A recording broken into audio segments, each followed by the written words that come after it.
A massive earthquake strikes the Caribbean on almost the 10-year anniversary of the big earthquake in Haiti. We're going to talk about that on today's Hot Zone. This is the Hot Zone. Engaging with the news in a whole new way, international war correspondent Chuck Holton brings insight into areas of crisis and lets you help those affected. Hey folks, Chuck Holton here. You know, my life is so glamorous. I spent the entire day today unclogging the kitchen sink. Like the entire day. I've never seen so much grease in my whole life. Unbelievable. So I just hope my arteries don't look like that. And I'm here. I am. It's 9:30 at night trying to get the podcast finished for you for the morning. And so I hope you appreciate that. 10 years ago, right now, really, I was in Haiti and was reporting on the massive earthquake that devastated that country on January 12th, 2010. So it's pretty amazing that here we are just a couple weeks from that 10-year anniversary, and now there's another huge earthquake in almost the same spot, just a little bit to the west, I understand. And details are still coming out about the earthquake that happened, but at least preliminarily, there have not been a lot of reports of major damage or death, and that's a whole lot different than it was 10 years ago. Let's all definitely say a prayer for the people of Jamaica and Cuba and Haiti and that whole region. Fortunately, it sounds like the damage was contained, so that's really a good thing, but those people definitely are going to need our prayers. Let's look back and remember the tragedy that was the Haiti earthquake of 2010.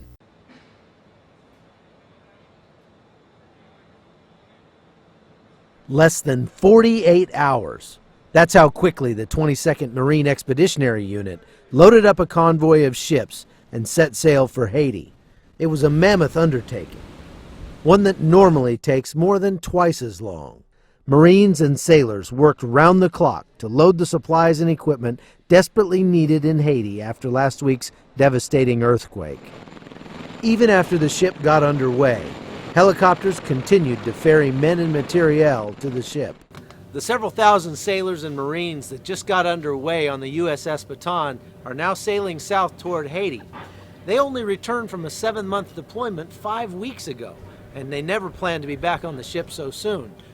We just got back December 8th, and I had just got off of leave, and I believe it was 2 days later, they said we're going to Haiti.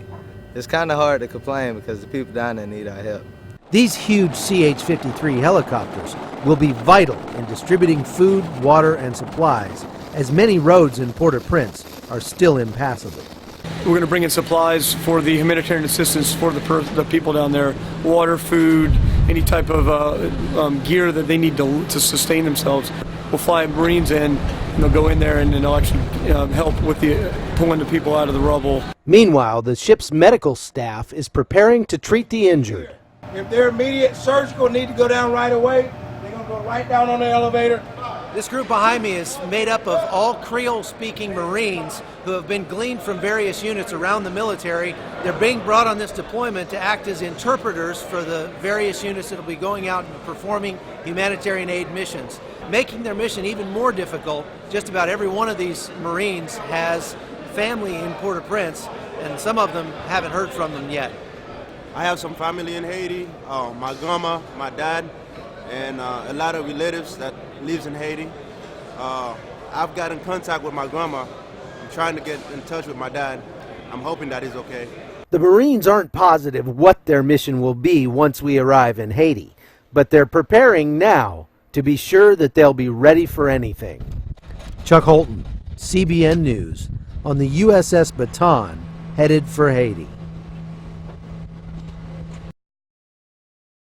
The 4 U.S. Navy ships dispatched to assist with the relief efforts in Haiti arrived off the coast of that country late Monday.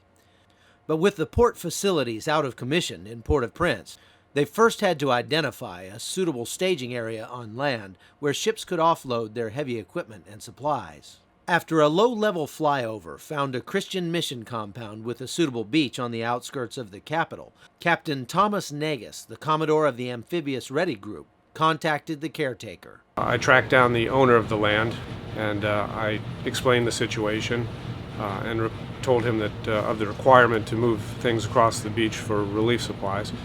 And I asked him his permission if we could use his compound. Soon afterward, landing craft were heading for the beach.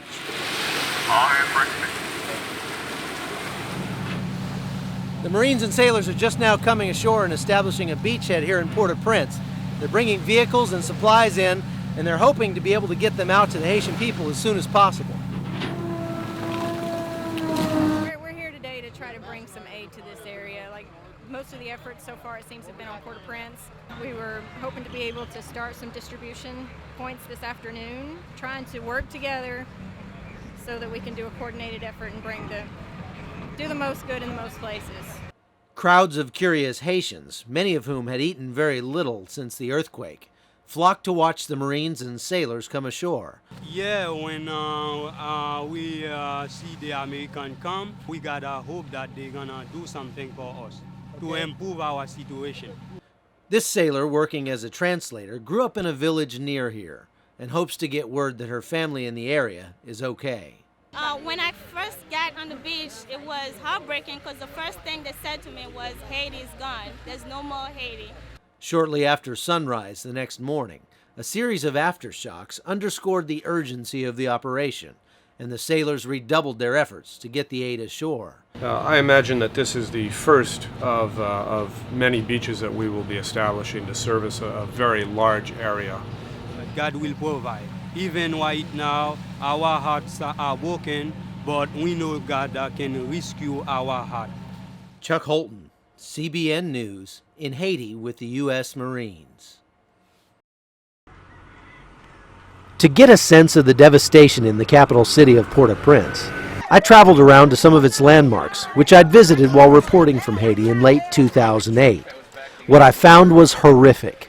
More than a week after the quake, city streets were clogged with debris, and the smell of death lingered where corpses were being dug from the rubble. The last time I visited Haiti's National Catholic Cathedral, it was one of the few well-kept buildings in the city. A service was in progress then, with several hundred people in attendance.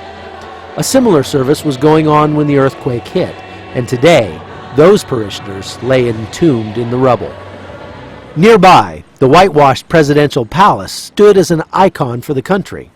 Now, its crumbling ruins give testament to the fact that this tragedy was no respecter of position or wealth. Indeed, it may be that the poor fared somewhat better than the rich in this country where the divide between the two has always been so vast. The luxurious four-star Hotel Montana, where I stayed on my last trip, was completely destroyed in the quake, and nearly 200 Westerners perished inside.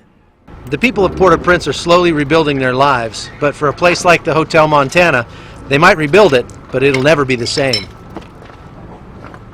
This well-known park in the neighborhood of Pétionville, near the Montana, became an open-air campground after the quake. Today, it's packed with people too afraid to sleep indoors. Many of them have lost everything. We need water, we need food, we need everything. How long will you stay here? When will you go back to your homes? I don't know. I don't know. Only God knows.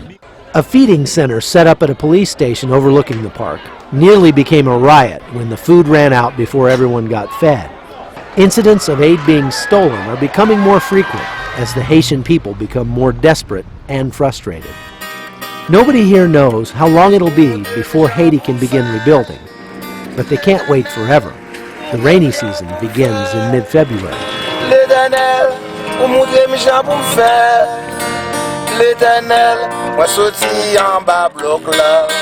Chuck Holton, CBN News, Port-au-Prince, Haiti.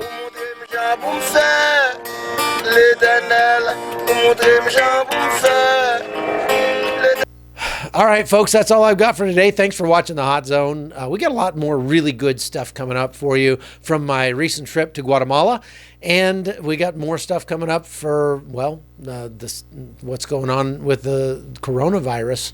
I hope you, if you haven't had a chance, go back and watch the podcast, the last podcast, 279, I think, about the coronavirus, because Ellen Jo Barron did a great job of breaking down this virus, what the danger really is, and whether or not we're actually at risk. The biggest takeaway for me was that this virus is actually less deadly than the common flu. That doesn't mean that it's not a danger. Doesn't mean it's not a problem, but it's not Ebola, which has more than a 50% kill rate. And so that was the big takeaway from that last episode. But you ought to go watch that. She did a great job breaking that down. So thanks for watching, and we'll see you again on Friday. The Hot Zone is produced by Amy Holton and Livefire Media. Copyright 2019.